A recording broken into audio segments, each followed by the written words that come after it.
So it's my great pleasure to introduce my friend, Jeremy Hunter. You can read his long and illustrious bio in the program, and I'm not going to spend a line of time introducing him, so he'll actually have time to talk. But I would like to say he did mention to me that if this gig doesn't work out well for him, he will follow in his grandfather's footsteps, who was a sumo wrestler.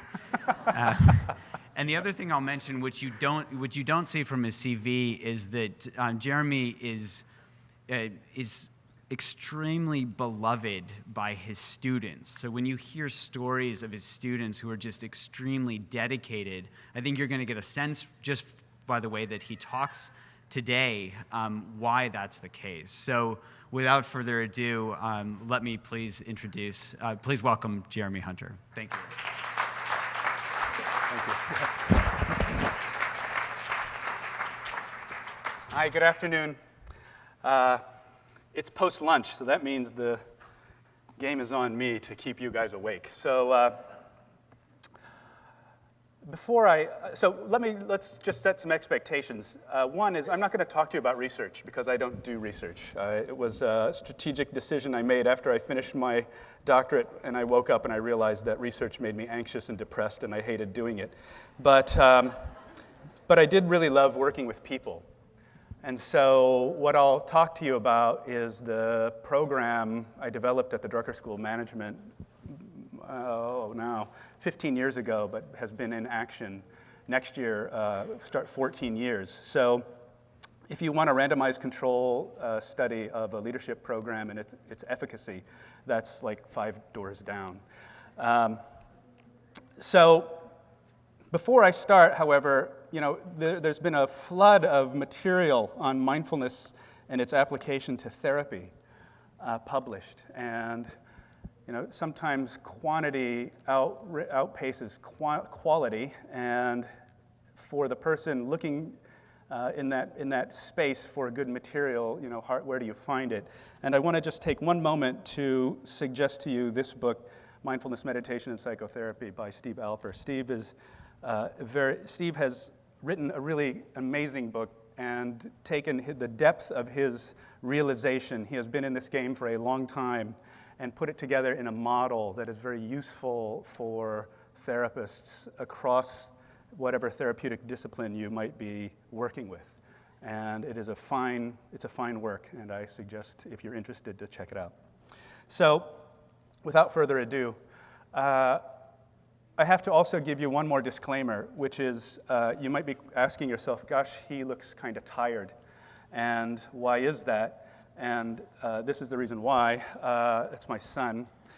And he, who is in the back right there. And so he'll be a year in a couple of weeks, and which means you do the math that my wife and I haven't slept in 3 months and 1 year.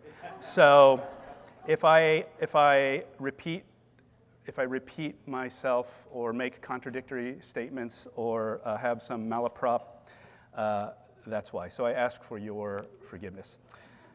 My entire career has been based on this question, which is how do you introduce awareness practices in a management context without arousing an immune response? And thank you. I teach at the Drucker School of Management. Just out of curiosity, how many people know of the work of Peter Drucker? Wow, that's amazing. For those of you who don't, Peter Drucker was considered to be the founding father of the discipline of management. And when we hear the word management, most of the time we think business management, right? But that actually wasn't Peter's primary interest, and I'm gonna talk a little bit more about that. The answer to how do you introduce awareness practices in a management context without arousing an immune response lays really in, because in a place like Mind and Life, which I think is truly fascinating. Last night we were on a boat all together, which I thought had a kind of mafia-esque overtone to it.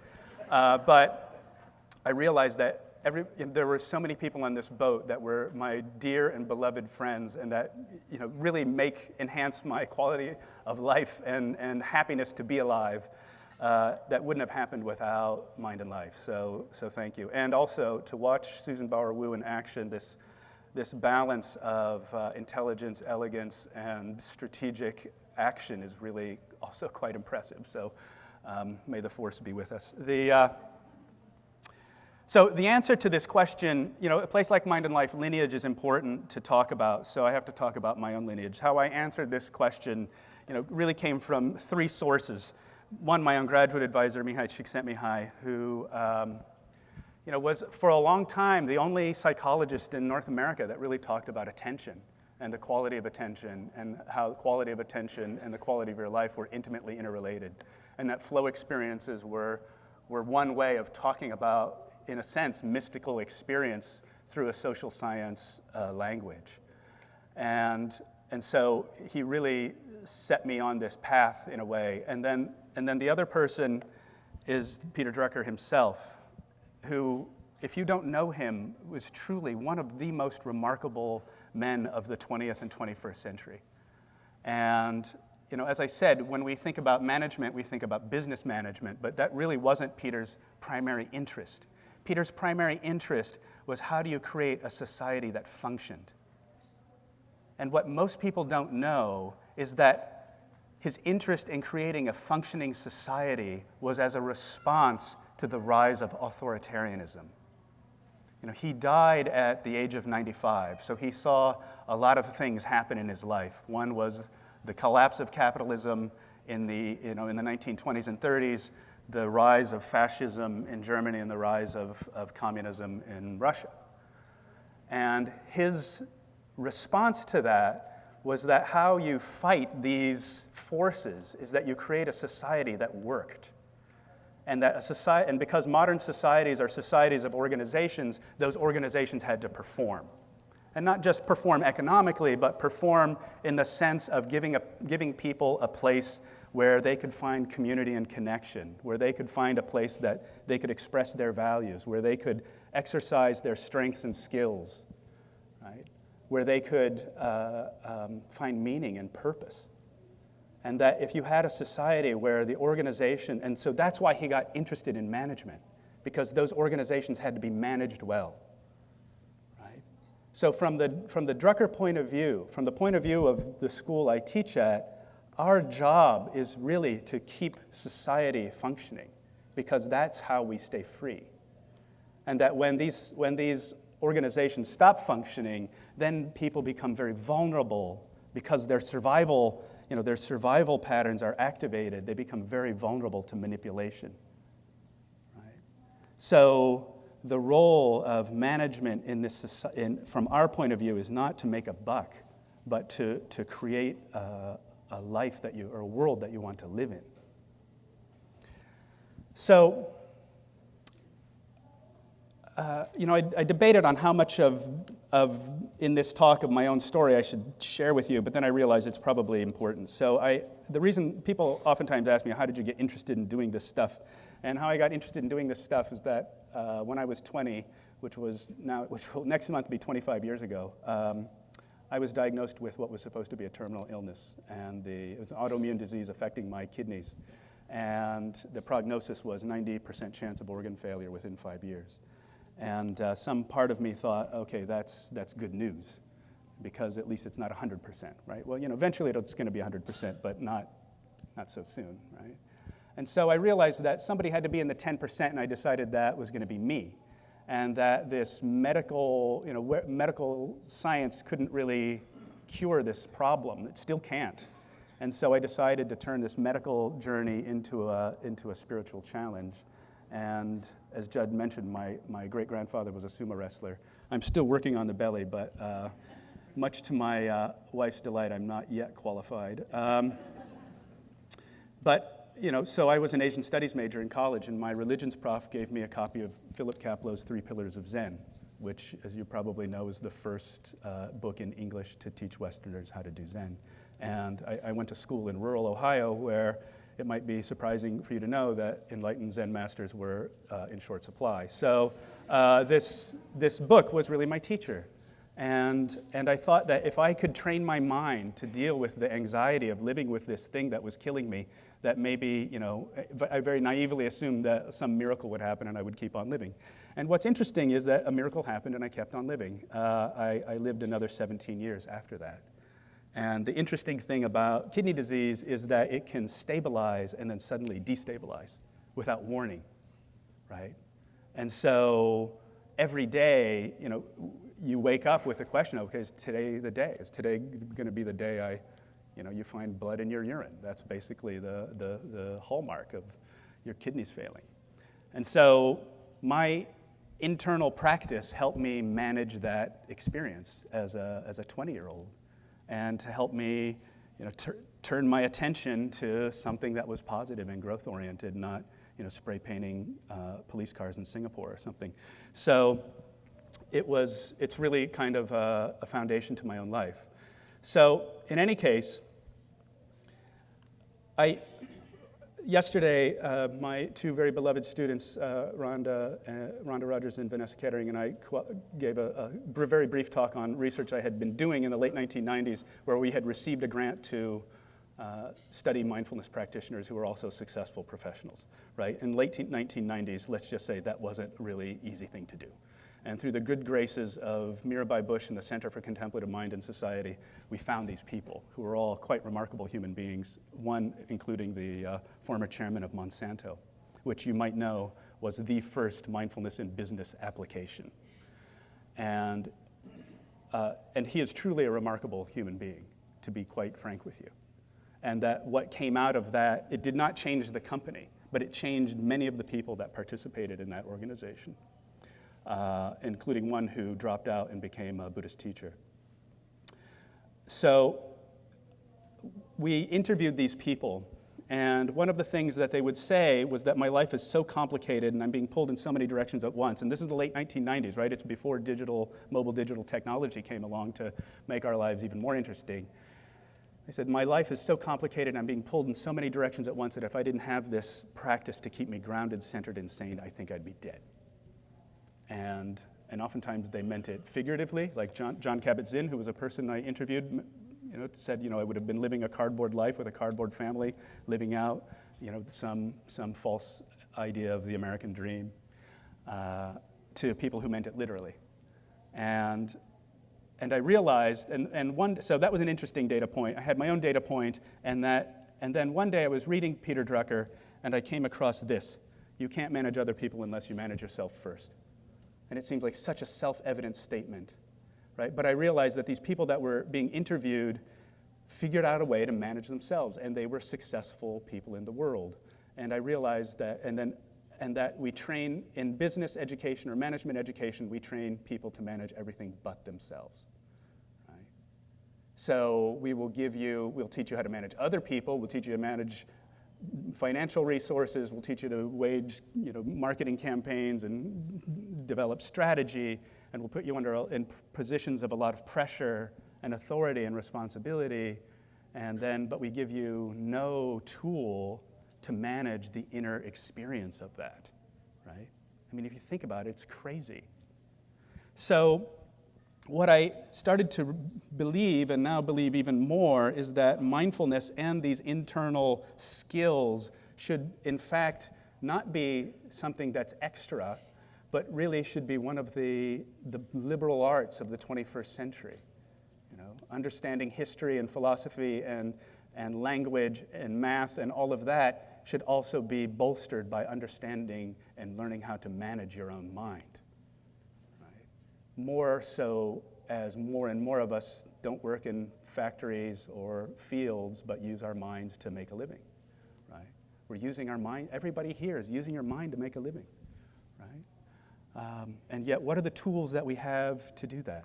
So this was like data point number one. And then data point number two was this statement. Descartes said, I think, therefore I am. But also, we're going to have to say, I see, therefore I am. And that since Descartes, the accent has been on the conceptual, and increasingly we'll have to balance the conceptual with the perceptual. So a person who has trained powers of analysis has to be balanced with a person who also has trained powers of attention and perception. Right? From a Japanese point of view, this is totally obvious, because traditionally in Japan, the starting point for education is, do you have a trained attention? Right? In tea ceremony, archery, calligraphy. My father-in-law is a master calligrapher, and that's his side gig. Those were all, can you simply be present before we start to teach you all these complicated thinking skills, right? Maybe you'll be more embodied, and maybe the quality of our thinking would be even better. So, the archetype of what an educated person is, from a Drucker point of view, is somebody who can think, but somebody who can see, but also somebody who can manage their emotions, which is in another slide. And so I think that this is becoming even more salient because, Lord knows, there is uncertainty ahead. And do you want to have a group of people who cannot manage themselves well? Right? So my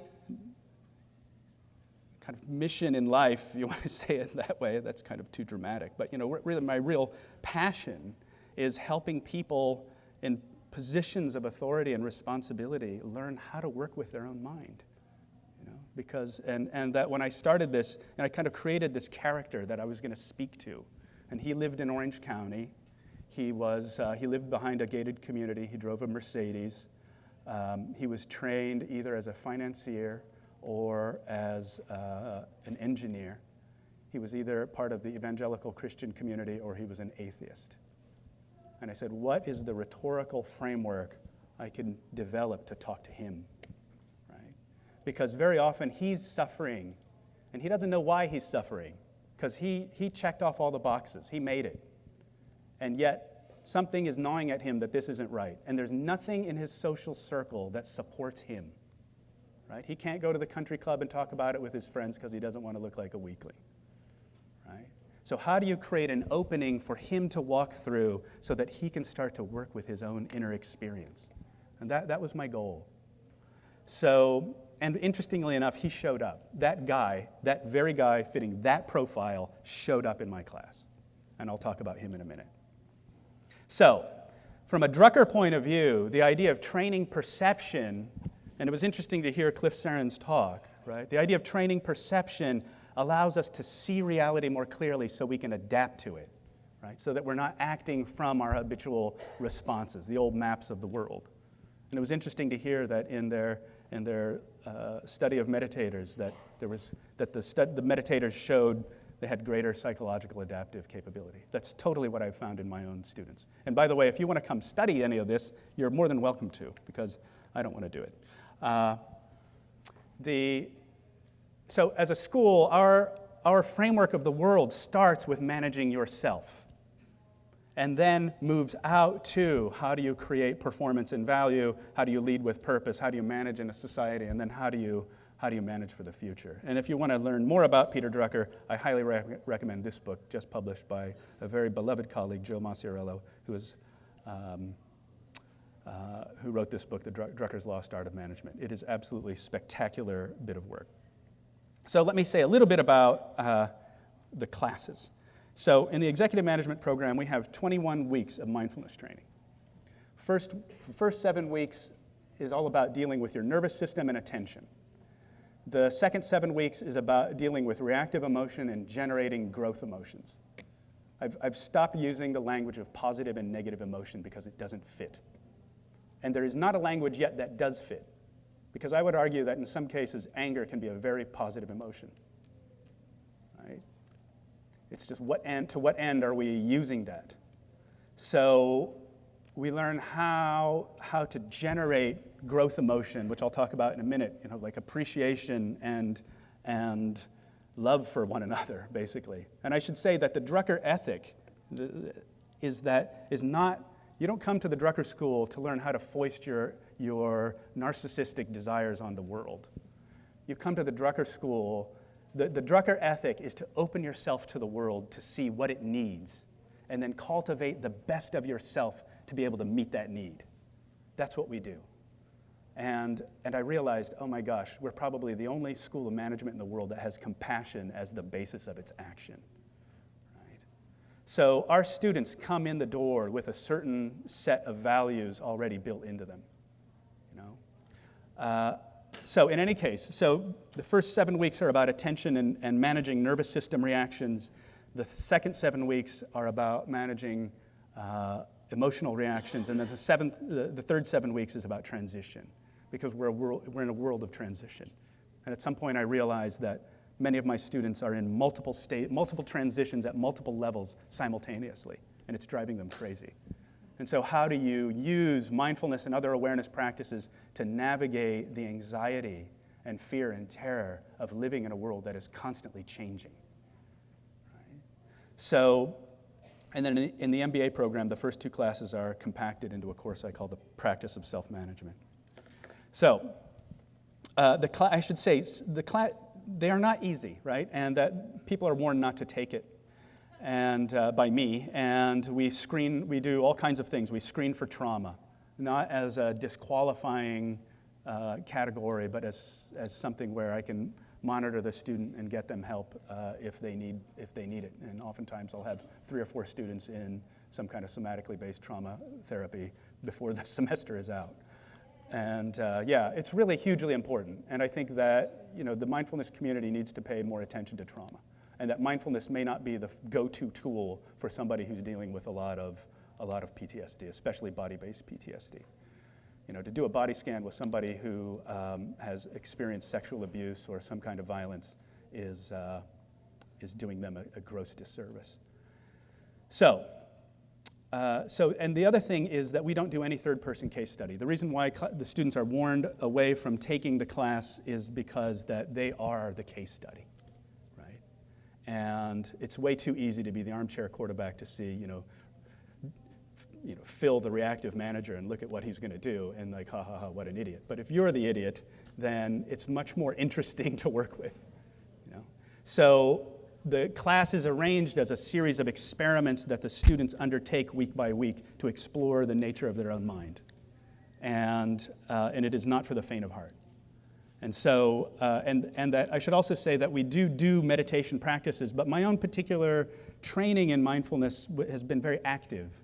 One of my teachers, Dr. Tintin, a Burmese physician who lived in Sebastopol, her training was entirely about action, and we would be thrown into these totally insane situations, like it's 11 o'clock, here's $100, there's 30 people, by 1:30, have lunch on the table. That's it.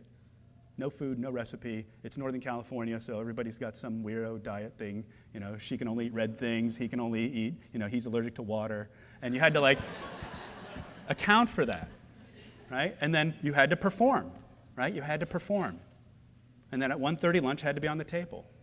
And then, of course, you're paired with a guy you can't stand, and then there's a control freak, and then there's the guy that doesn't want to be in the kitchen, and then, this ragtag crew has to come together to perform.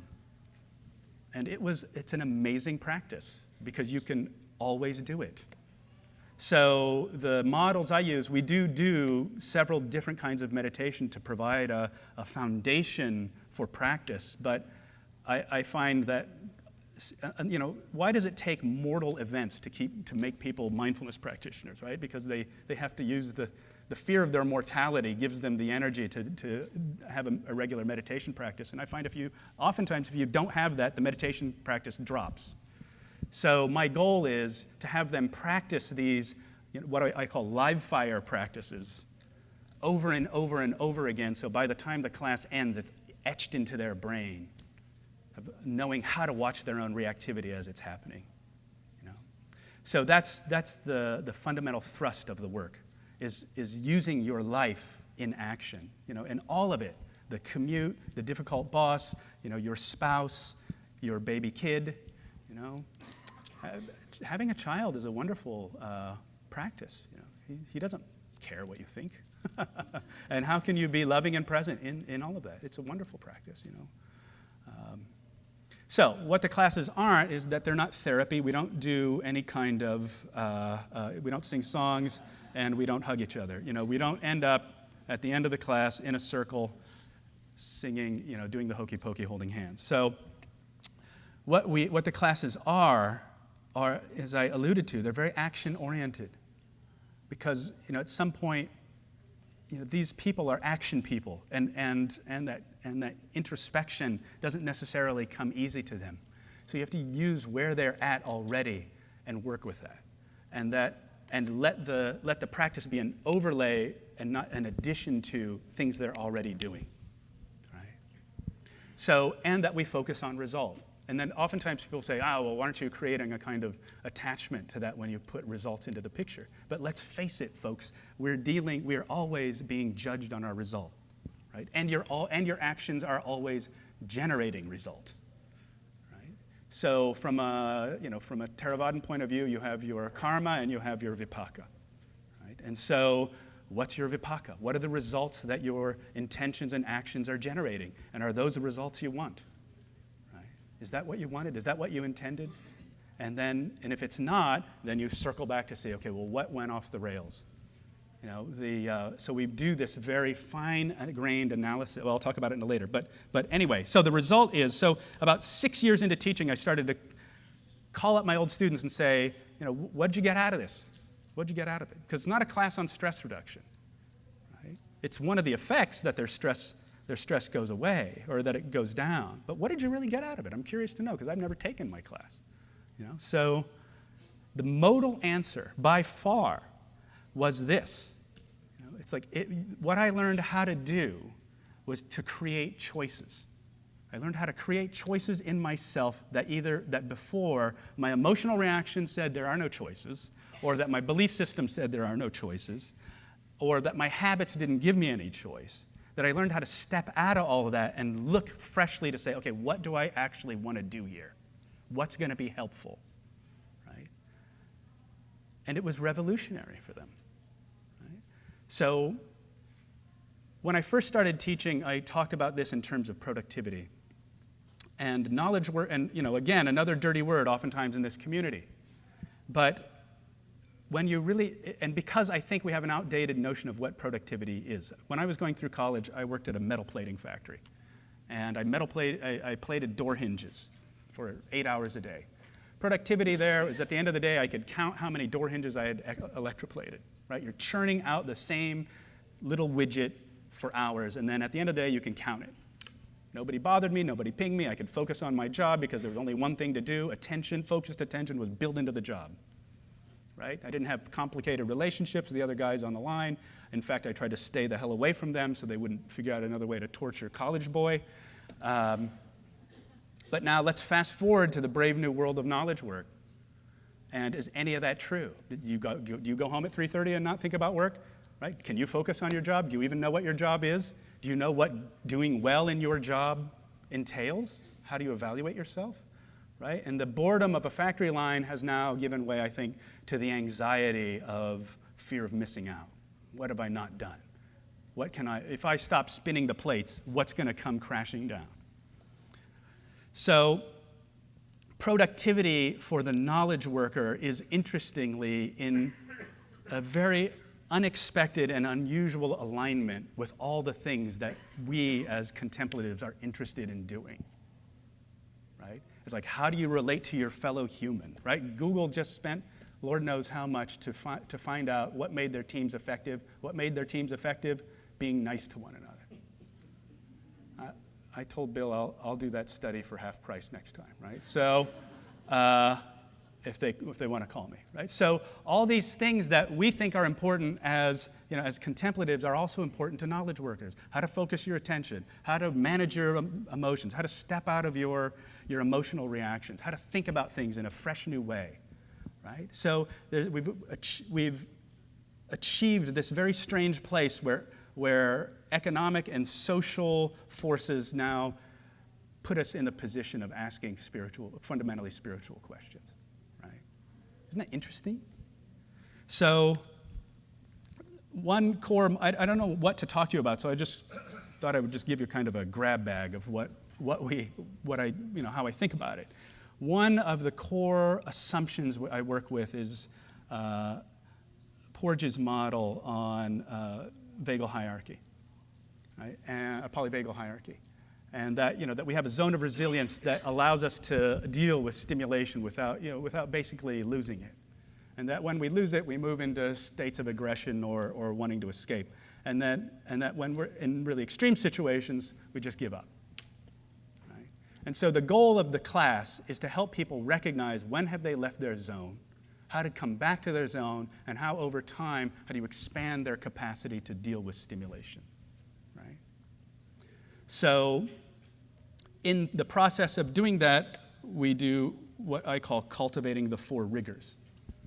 And this is a direct statement against the assumption and bias that mindfulness and all this stuff is woo-woo, soft-headed nonsense, right? You know, like there are, in business schools at least, you know, there are the hard skills and then there are the soft skills. And our hard skills are all the ones that have to do with math. And then the soft skills are the ones that have to do with people. And there's a kind of quiet derision that we talk about the soft skills, usually by people who don't have them, right? So, but let's face it, right? Let's face it. What's actually harder? So there's the hard skill of doing, you know, the multivariate analysis or the derivative function or whatnot, and then there's the harder skill of dealing with your fellow human, right? And so, and that this isn't soft-headed at all, and anybody who's got a meditation practice knows that it's probably the most rigorous thing that you can do. So we talk about the 4 rigors. So there's obviously the one we start with in the West, which is conceptual rigor.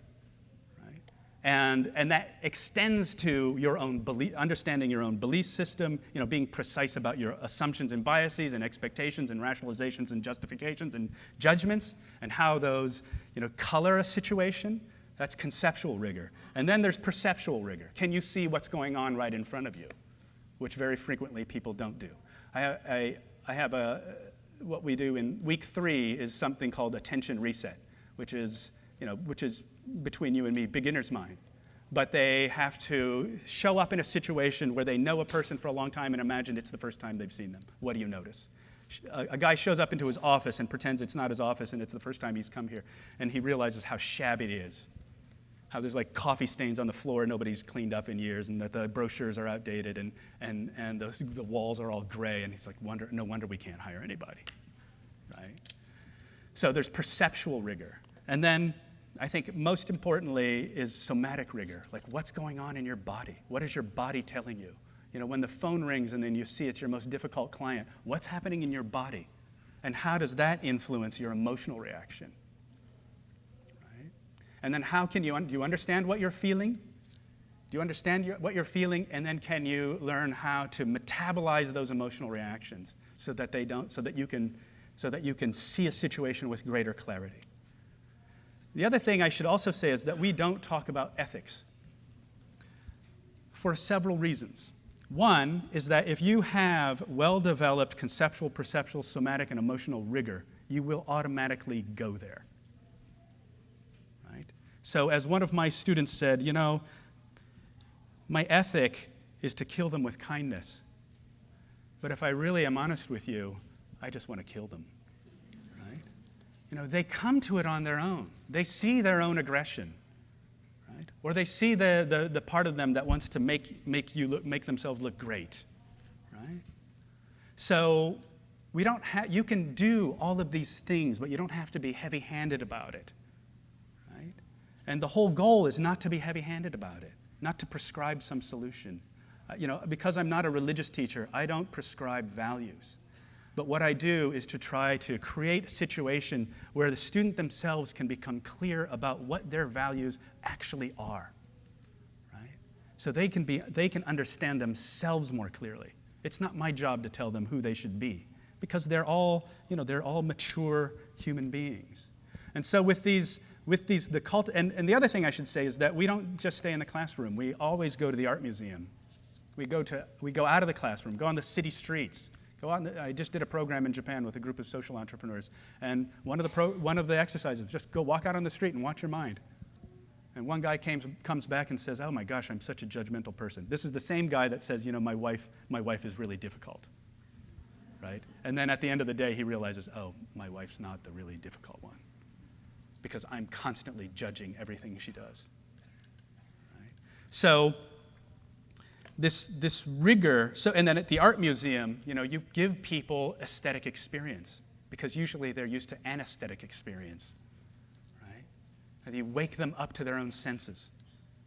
In Los Angeles, we have the great fortune of having these giant Richard Serra torqued ellipse sculptures that are like the size of this room, torqued pieces of steel the size of this room. Do you think that they're great for walking meditation? They're fantastic.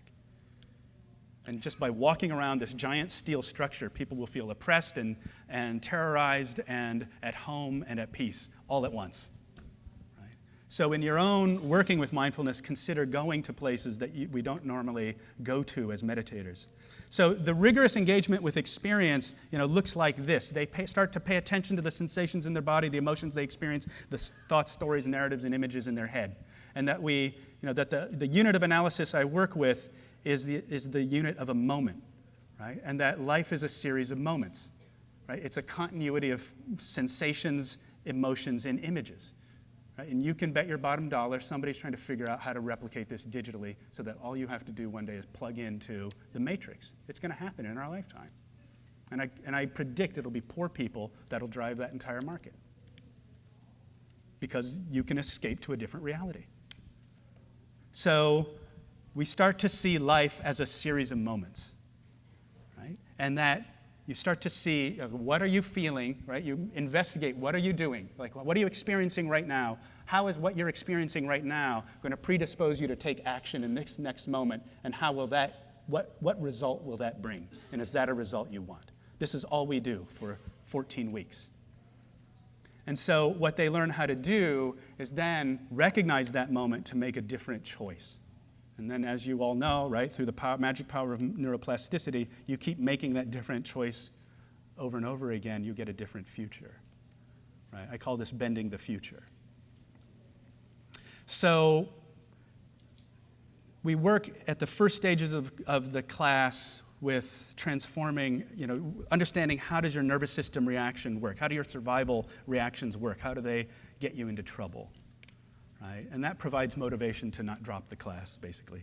And then we move into exercises of transforming perception, like I talked about, right? Attention reset. Have a meeting with a client you've known for a long time, and imagine it's the first time you've met them, right? What do you notice? Well, it turns out this just happened this semester. I have 7 Japanese men in my class this semester, and I thought, oh God, no one is going to speak for 7 weeks. But it turns out that they're really an amazing group of guys. And one of them runs his own business and had to fly back to Japan to meet with his most important and yet most difficult client, for whom the intention of the meeting for my student was to get it over with fast enough so he could go drink, right? So we had just talked about this, transforming perception, and he realized the story in his head about the client was the client is my enemy, right? And he said, oh, the client can't be my enemy because he's my client, and he's my most important client. And so he decided to change his story, and he said, I've decided that he's my friend. And I walked into the room, and I saw him for the first time. And I saw this 55-year-old man who was slightly overweight, who had used force and authority his entire career as his tool for management, as a very scared and lonely person. And I started to talk to that person. And he said, what was amazing was not only did the meeting last an hour and a half longer than we anticipated, but we went out together afterwards, right? And we're becoming friends. So I don't have to have the special day on compassion, right? If you do this well, it will come out on its own.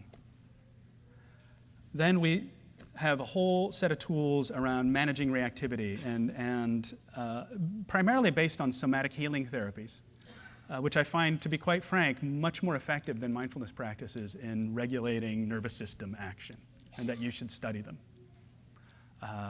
Because they go directly to dampening sympathetic arousal, or how do you untie parasympathetic freezes, right?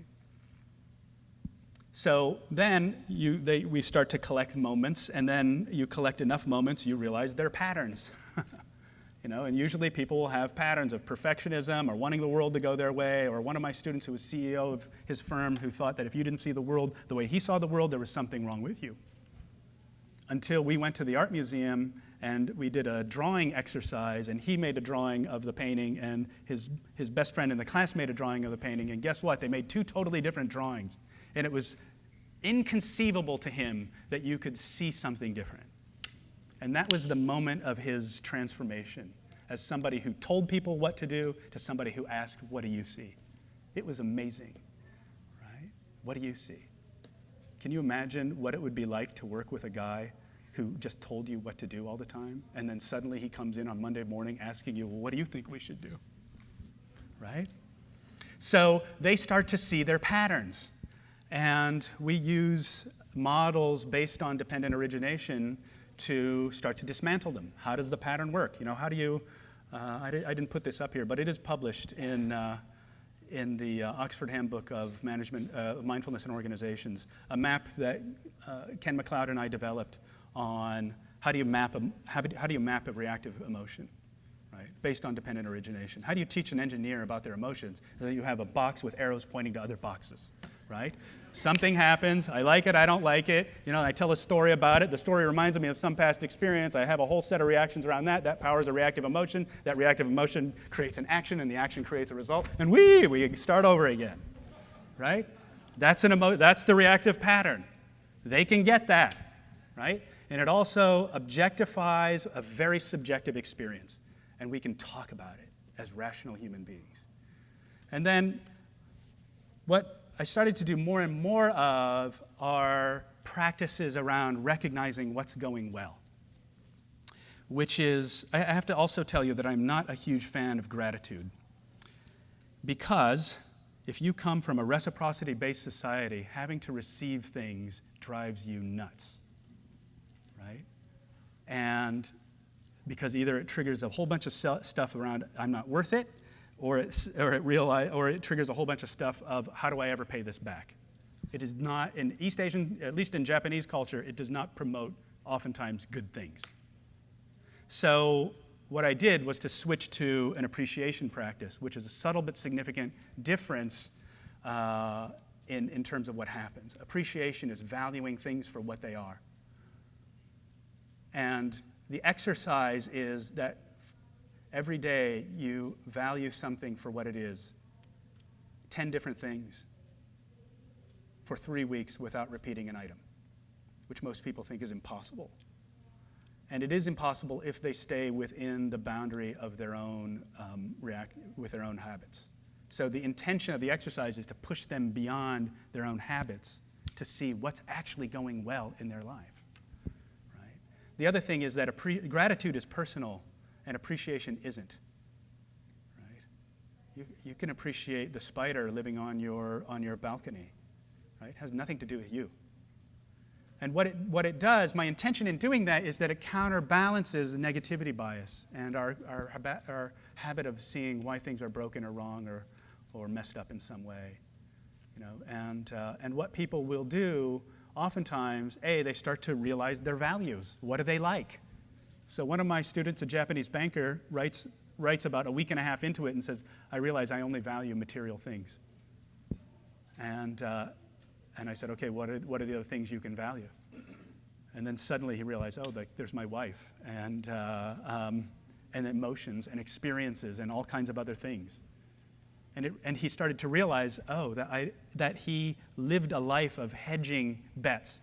His life was not one of growth and exploration. His life was protection from fear, trying to prevent things from happening to him.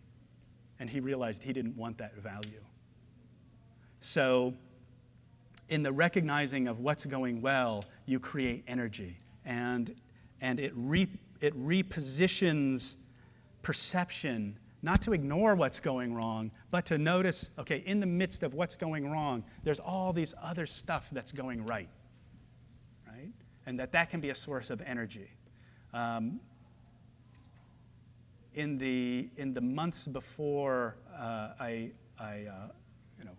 was dying, I came to the conclusion one day I was dying, and in 2007, and I started to do this exercise, actually just autonomously, and what's going well? And I realized that actually I was pretty healthy. You know, most of my body was pretty healthy. Everything worked. I had more hair, but everything worked. My teeth worked, all my organs worked except one, right? And that things weren't actually that bad. And in practicing that, I can remember the exact moment driving down the 2 freeway towards downtown. It was a very sunny day. We're having that realization. I could physically feel something shift in my head, like a new highway just opened up. And what came into that was a sense of peace, actually. So even though it looks like things are not going well, we can always find something that's going well, right? And that can be a source of energy. And so in a time that's very tumultuous and unpredictable, it's a discipline to have to look for that, and that we can, right? So, usually management is about knowledge. The great modern turn was to take knowledge and apply it to work processes. And that, I think what now we have is this possibility of applying knowledge to ourselves. And that in ancient times, knowledge was used for being. And that at some point it shifted and modernity came along and that we used knowledge for doing. And now, I think through the great graces of places like Mind and Life, we're reconnecting the circle. Right? What's interesting is that Drucker wrote this in 1957. The book wasn't published until 1959. Society needs a return to spiritual values, not to offset the material, right? Not to deny the material, but to make it a fully productive civilization, right? And in this situation, he was talking about the cultivation of compassion. I met with his daughter for lunch one day, and I said, is it okay that I'm doing this?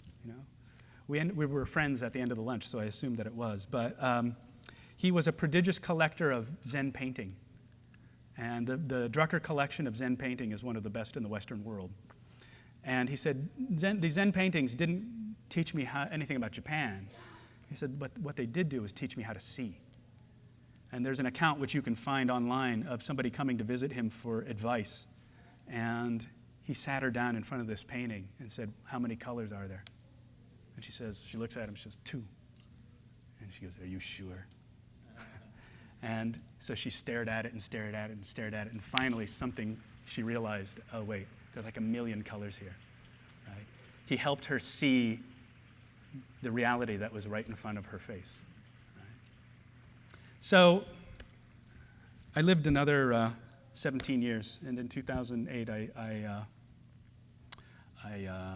friend of mine, Jeff Schwartz, actually at UCLA, was reading off a list of the symptoms of uremic poisoning, which is the signs that your kidneys are failing. And as he's going down the list, I'm ticking them all off. I realized, I've got every one of these. I thought, okay, so I turned 5 years into 17 years, and I played out my hand, and not a bad run. And so I had a chat with my doctor, who was not at all, who at one point stared down at my chart, says, I have no idea why you are still alive. And I'm sitting there on my nightie on this little cold steel table, and I'm thinking, you jerk, you're not going to be my doctor anymore, which he isn't. But the interesting thing is he wasn't at all interested in why 5 years turned into 17. He wasn't at all interested. I said, well, I'm doing this, and no. So anyway, he talks to me about what are the possibilities. He said, okay, you could go on a list and wait for a donor, some poor soul who dies in a motorcycle accident or something like that. The list in Los Angeles County is 7 to 8 years long. He said you could go on dialysis, and in the United States we have the horrible condition of the mortality rate of dialysis patients is something like 20% a year, and it's getting worse. And that in 2008, 60,000 Americans needed a kidney, and about 16,000 get them. Now it's something like 90,000 need them, and about 14,000 get them because of the incidence of diabetes. Or you could ask your friends or family, living donor. And I don't know about you, but most men I know won't even ask for directions. So So, most people I knew didn't know that I was sick, and I had to, do rewire on my own ego and ask people for help. And it's like, if you have, it's like having a referendum on your life, asking people for an organ, because you could throw a birthday party and nobody shows up. So that happened in early of 2008, and by May of 2008, the donor coordinator at Cedars-Sinai Hospital calls me with this slightly exasperated tone, saying, "I'm calling you to let you know we're going to turn your donors away now." I thought, "What are you talking about?"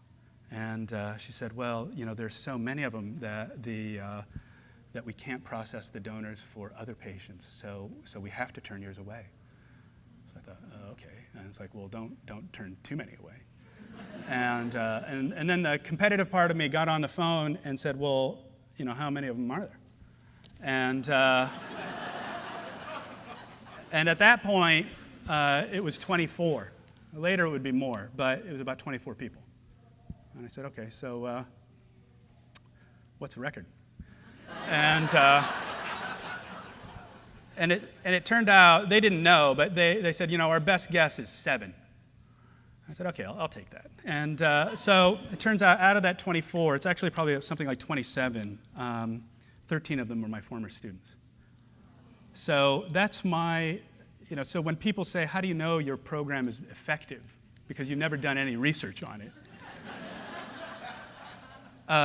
That's my answer. And so I always say, "Okay, that's great, but do you think somebody would donate a kidney to you?" And then they look down at the floor and the conversation's done. So at the end of 2008, my donor, who is this Amazon of a woman who rides motorcycles and rebuilds V8 engines, and after our surgery, a month after our surgery, hiked the Pacific Crest Trail, and then I think ran a marathon at some point, and I had the surgery, right? And we both left the hospital a day early, and it's been great guns ever since. So part of that is, so I don't know, what do you say with that? That's probably where I should end. But there is, I don't have the slide. So I started the Executive Mind Leadership Institute this year, and its purpose is to provide this kind of training or this kind of development for people who wouldn't necessarily show up at a meditation center or a therapist's or couch or even an MBSR class, and it's for groups that are actively engaged in society. And so our first program was a program I did for the largest national public radio station in the country. The first one for next year will be for police chiefs and police leaders and public safety leaders. So if you know any, let me know. The program is called Leading in the Crucible, and it'll be in Los Angeles on February 27th. If you know somebody, let me know. This is my contact information. It's going to be done with Rich Gerling, who is a police officer, but also developed Mindful Badge, and is also a graduate of UCLA's MARC program, which I also need to put a plug in for. MARC, like Steve Alper, is one of these quiet entities doing the Lord's good work, as it were, in the world without much fanfare, but doing really phenomenal stuff. And they are now celebrating their 10th year of action. They work extremely hard. I am very happy and proud to be a facilitator in their program. And what is one of the amazing things about their program is they're not going to put you through, here are the 8 weeks of how you should be a mindfulness teacher. What they do is put you through a program to help you understand yourself and your own mindfulness practice, and how do you bring that into your world as a unique expression of your own self. It's the MARC CMF Certified Mindfulness Facilitator. So it's new, right? Something like that? I forgot the name. But anyway, UCLA Mindful Awareness Research Center. And it's spectacular, and it's amazing stuff. So if people are asking me, where do I get training? Because we had to cobble our training together. I worked with 5 different teachers in 3 different traditions. And now you can go to UCLA and get really fantastic stuff. I should also put in a plug for the University of Virginia, which is another place I'm very honored and grateful to be affiliated with. And Lily Powell, my wonderful partner there at the Darden School, teach a Leading Mindfully executive education program. Last summer, we did a group that was largely people from the Army and Department of Homeland Security, and did really amazing stuff. So there's a lot of really good things happening, despite what you might see on the headlines. And that's, I think, the thing to keep in mind. So we have 5 minutes. I went over the question period by 10, but anyway, I'm prolix. Any questions?